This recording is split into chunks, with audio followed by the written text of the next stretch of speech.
Welcome, everybody. Good to see you. How are you doing? How you doing? Brooke, how are you doing? I'm doing good. Thanks for asking. How's the pregnancy? Pregnancy's great. Yes. Some days it's tough. Honestly, my back is killing me. It's driving me nuts. I keep seeing this ad for like this this like What a way to start. this like massager thing that like the husband can buy for the wife. I'm sure you could buy it yourself if you want, but it's like this massager you put on the back, and then like if you're cooking or going around the house, you can that sounds have a little lovely. massage. That sounds wonderful. Well, Christmas might be coming. We'll see. Ooh, what I'm gonna get for Christmas? That's Hopefully right. it's no baby stuff. I'm just kidding. Or a New Year gift or baby stuff. You're no, right. I actually do want baby stuff. I don't know why I said that. No, I was putting together the baby registry last night, and oh my word, you need a lot of stuff. Holy moly! Well, our neighbor shout out. Yeah, she provided an awesome list. Oh yeah, she's right? amazing. Essentials, descriptions, just so helpful, right? And you can find that stuff online, but yeah, that's very, very helpful to get it kicked off. Because yeah, where do we start? And I was watching hockey one day, and Brooke was like, "Oh, let's put the registry together." I'm like, I actually don't really know what the. Oh shoot, she's gonna. Sorry, I try to hold in my lap. Keep going. I thought you were gonna throw up there. Yeah, close. yeah. So that list, I don't know what to put on there. I can imagine a crib or a soother or something like that. Oh, there's so much more than that. But there's probably There's more. so much more. Me, the uneducated here. Hey, I kind of feel like the same way because he's looking at me. I don't know, and I'm looking at him. I'm like, I don't know half the things I need. I thought either. you would know what's on the list. No, I know basics: diapers, crib, clothing. Like I other than that, there's so many little gadgets that I'm like, what the heck is this? That's right. Like you need a thing to hold the baby in the tub. You need a toys. You need what else? Little gadgets. I don't know. Humidifier. A soother that connects to your coffee mug, so you'll never lose it. You never know. I literally found out you can have a crib turn into a toddler bed into an actual 4-in-1. bed for life. The 4-in-1 from their 3000. You can have a bed now when you're a crib till you're 20 years old. It's unbelievable. It's the gadgets these days. I mean, my goodness, what's going to be next in 2024 with new baby things? I don't know. Well, as well, like I haven't been to Toys R Us in a decade, so we're going to be going back to all the stores that we used to love when we were kids. That's going to be very interesting. But, Jordan's going to have so much fun. But you can get a lot of content from that. So listen to this segue right now. We're going to all those baby stores and getting lots of content, and that's what we're going to talk about today. So Brooke and I, we just filmed another episode, and we were saying, you know what, we gotta kind of continue what we were talking about earlier today, and that's capturing lots of content and putting out there. And we just released the Hootsuite Top 5 Social Media Trends for 2024 long form video, right? All those points that we did, and that's what we want to talk about today: capturing lots of content, posting it.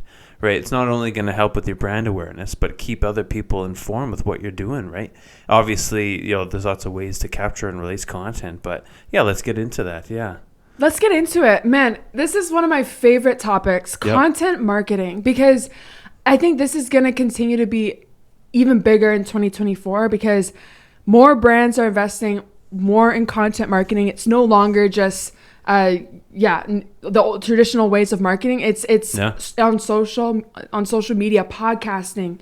LinkedIn is going to continue to get bigger and bigger, and I'm already seeing like there's actually been a shift on LinkedIn as well because it used to just be known for only professional type of content. When I say that, like very promotional type of content, but now I'm seeing way more behind the scenes, people showcasing themselves on there, like photos of themselves, and it's just so exciting. But yeah, we wanted to just take this time to just talk about the importance of content marketing for your business, because I think in general, from what we've noticed over the years, and especially this year, I think a lot of businesses are not realizing that they need to be posting more. Don't you agree? Oh, I totally agree. Yeah, you got to have that content calendar, follow it, right? If you need to do a tweak, it's not the end of the world. But yeah, you need to have that structure and know what's coming up. And that's what Brooke and I do. We get our posts ready for the following weeks, right? So you're listening to this podcast, it's ready for a future release, right? So we're going to have all that stuff edited, whether it's using AI or other things that we do. So yeah, there's a lot of tools out there that can help you advance your calendar, right? And whether you manage as well, like what we do, other clients' social media, right? We just need to be, we got to be proactive, not reactive every day, right? We got to have stuff ready. I love that. And especially as an entrepreneur, like, yes, you need both sales and marketing. But when it comes to, if someone wants to work for you, where are they going to go? They're going to go on your social channels. They're going to go on your website. So you need to make sure your website's optimized. You need to make sure you got some video content explaining who you are. Yeah. And this is something we try to embody. Do people know who we are? Do they really know who we are? And at first, whenever we first started Brooklyn Social, like, we didn't really have much video content on the website, but now we have some video content. But yeah, I think number one, attention is the number one asset in your business. I remember Gary Vee, shout out Gary Vee. He's such an inspiration. Mm-hmm, absolutely. Yeah. I love what he's doing, and he's posting a lot. And the thing about it is the metrics don't lie, Yeah, so I think people are constantly debating, quantity over quality. Like, what do you think? Do you think you need more quantity or do you need more quality, or both? Like, what do you think when it comes to posting online? Yeah, absolutely. It's a good question. Certainly the content, we've even seen a lot of podcasts, a lot of them don't even use microphones, right? Like what we're doing, right? So the quality there is down more on the audio technical side. And then the video can be just as easy as just an iPhone, right? A lot of stores around here in retail, and obviously retail is taking a big hit over time, but they're bringing in customers because they're just doing some iPhone videos, right?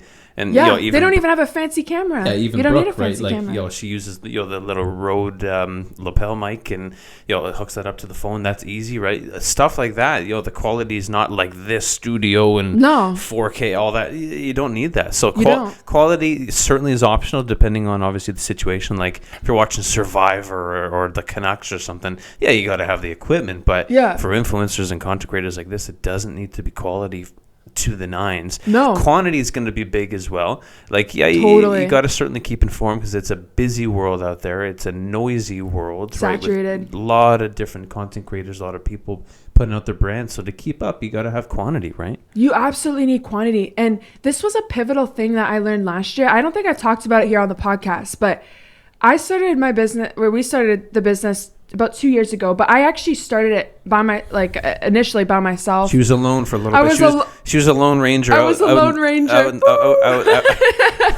She's a lone wolf. And boy, that was scary. I just want to talk about, like, for you who have started a business initially starting on your own, usually you are alone by yourself. Yep. Usually your partner is not going to be all in at the beginning because they have another job. You had a full-time job at the time, and you just have to go. You just have to lead the way. And that season actually was very challenging for me because it was like I had to believe so much. I'm like, why am I doing this? What? And I remember the first day I posted that I was open for business at Brooklyn Social. The only thing I offered was one-on-one coaching at the time. This is 2 years ago, and I kept saying, who am I? Like, why would someone want to pay me? But then I remembered, I'm like, you know what? I am great at social media. I've spent years doing social media. I know what I'm talking about. I'm in the business. I'm in business school and market. And I think we both had to, we've had to learn to acknowledge how far we've come. But anyway, I remember the first time I posted, I literally only had a tripod. I didn't have this fancy mic. I didn't have all these lights, A tripod that was, I think, $8 on Amazon. We need to have a link for that because honestly, if you don't have a tripod, go get one because it is worth the investment. The amount of videos that I created on that tripod, and still to this day, that we both do, it's insane. Yeah. But I want to get back to the point I was trying to make. But so I went pretty heavy on TikTok in last year, and the first couple months, it wasn't a lot of growth. And this is where people give up, okay? This is where you're going to start questioning yourself.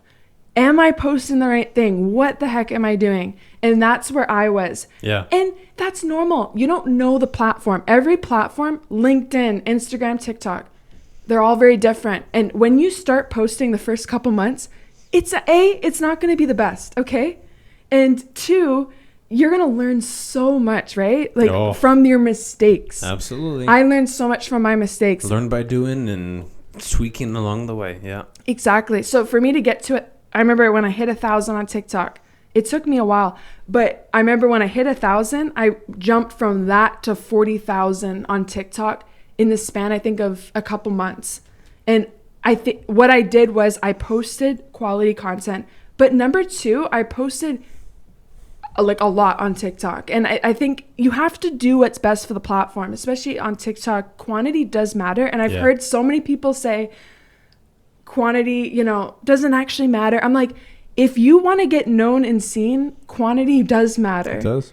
Because you have to keep repeating what you're doing. Because half the time people don't see your content when you post it. I think that's a myth, right? Like people don't actually see your content. Well, the feed is only so big. So yeah, if you're keeping in touch with that brand and you're watching the videos, they will appear at the top or on your For You page. But you'll need to just keep up and have lots of stuff out there, right? Totally. Once, twice, 3 times a day, more, right? Yeah. Yeah. So I guess one big takeaway, I think we want to give some takeaways for the audience. Like what's action steps that you can apply to your business today if you want to post more content. So I'll give some tips and then Jordan will follow me after that. But number 1 is integrating more of your everyday life in your content. Yeah. So like you don't have to have this big studio, even if you're at your desk, pull out your phone. Like I've seen so many entrepreneurs like Tony Robbins, a few other big names in the online industry. They're walking with their phone, talking to the camera. That is totally fine. I think gone are the days where every video needs to be so polished. Yeah. I think people are craving that authenticity of the brand, of the person. And it won't be as long to edit or difficult to edit because if it's just on the iPhone, you can post it quicker. You don't need to put it in a third-party platform to you'll bring up the coloring or whatever you're doing, right? You can just post it. Yeah, Brooke brings up a good point there. Yeah, one of our clients, he does a lot of just walking, talking videos, right? And I think it just really helps. You can just see it in the engagement on the post itself. Yeah. Yeah, absolutely. The proof's in the pudding. Yeah. And I think number 2 is, repurposing your content. I don't think people, and you might be like, what does repurposing mean? It means taking a piece of content and distributing it on other platforms in different formats. So for example, with this podcast episode on YouTube, we're going to take this and make multiple clips, even multiple different static images. So like, how can you leverage what you currently make and then put it onto other platforms? Even as simple as if you're on Instagram, you make a reel, put it on TikTok, put it on Instagram, like don't just leave it there, and then in a month's time or in 2 months' time, repost that same video. Yeah. So leverage your current content and And what's some tips you can give? More tips to the audience? Well, certainly having some sort of a content calendar is going to be big. Mm-hmm. That's certainly something that Brooke and I learned very early on because we're managing other accounts, we're managing our own. We have the podcast, we have trend alerts, we have other video shoots here or there for clients, right? You're just busy. There's only so many hours in a day. So if you prep that work before for the next week, for the 2 weeks out, right? Post it even whether it's Metricool or some sort of platform that you can actually schedule it, or just through the apps themselves, right? That's going to be huge, right? You're not just, like I was saying earlier, you're not reactive, you're being proactive. So that's going to be big for every single business out there, or just a content creator. You just have a lot of stuff in the bank ready to post. So that's going to be big. And if you follow it, it just gets easy every day. You just get in the rhythm and you just start to post. You're not overwhelmed because you have to post for that day. It's already kind of ready to go. Yeah. And I guess the big question that I think one of the biggest questions we actually get is, what do I post? Because that's a big thing. Because when you're a business, you think, I have to only talk about my products and services. It's like, no, yes, you do want to talk about your products and services, but you need to think bigger than that. You need to think what is your overall brand? Like you need to think, what are people asking you, you know, beyond just, you know, what are the questions that people are asking you? Create content about that, you know, showcase more the personal side behind your brand. I think this is a big thing that I think a lot of, and we have to even be aware of this too. Like, do people know who we are? Not that you need to share everything, but you know, what do you like? What do you dislike? What are your values? What are your beliefs? What are your, you know, things like that, right? And staying true to those things that Brooke just mentioned, right? You don't have to go off course just because, you know, the audience might think of you differently if you do post it and you have, because Brooke and I, you know, we go to church, we're Christian, right? We're not going to adjust our content just because of that, right? You know, freedom of speech, obviously you can do what you want. But, you know, at the same time, just keeping true to yourself. That's really the big thing. And that's the thing, like you have to, you literally just, because the thing about the people that you're worried about with posting, they most likely are not your target audience. That's true. They're not even your customers. So why are you worried about what they think? You know, right? Like it's so true. We worry so much about what our extended family is going to think or what this person's going to think. It's like, is this person even going to buy my products and services? Probably not most of the time. Yeah. So why are we worried about that? Yeah. Business is never personal, right? That's a more of a business thing, but it should be social media as well. There's no like, you know, hidden messages, you know, to us towards one targeted person that we have on our podcast right now. This is just really just to the public, right? I think the biggest takeaway that we've discussed in this podcast episode is that you need to be posting more content. Totally. Okay. And it doesn't need to be complicated. Okay. It could be as simple as taking photos or simple videos. It's the act of doing it. You know, I think you just have to, it's a habit, you know, you have to just do it. If you have a team that can help you with that, that's great. That's why we're here. If you need help with your social media, please reach out to us because that's something that we do. That's something we specialize in. So, reach out to us. But if you're a solopreneur and you just want to get going, post that content and don't let anyone stop you because you have a message. You have your business, your brand deserves it. Okay. You deserve it because there's only one of you. It sounds so cliche, but it's true. We're rooting for you. We're rooting for you and your success and in this new year of 2024 with your brand. It's going to be big. It's going to be a big year. Make it the best year of your life, right? Spend time with friends, family, business people, co-workers, clients, right? Do all that stuff and just have a blast, right? So thanks so much for tuning in. Check out our website, brooklynsocial.co, for all of our services, whether it's social media management, you know, videography, trend alerts, all that stuff. And continue to listen to us along the way. Have this a part of your workout schedule, going for a walk. If you want a good laugh and hear some fun things, listen to us. That's kind of what we want this to be. So a nice chill space. So download the show. Give us a review. Like if you love the show, totally share the show. That helps us a lot doing all those things. So we'd really, really appreciate it. And we're so grateful for you tuning in today. Absolutely. Have a good one. See ya.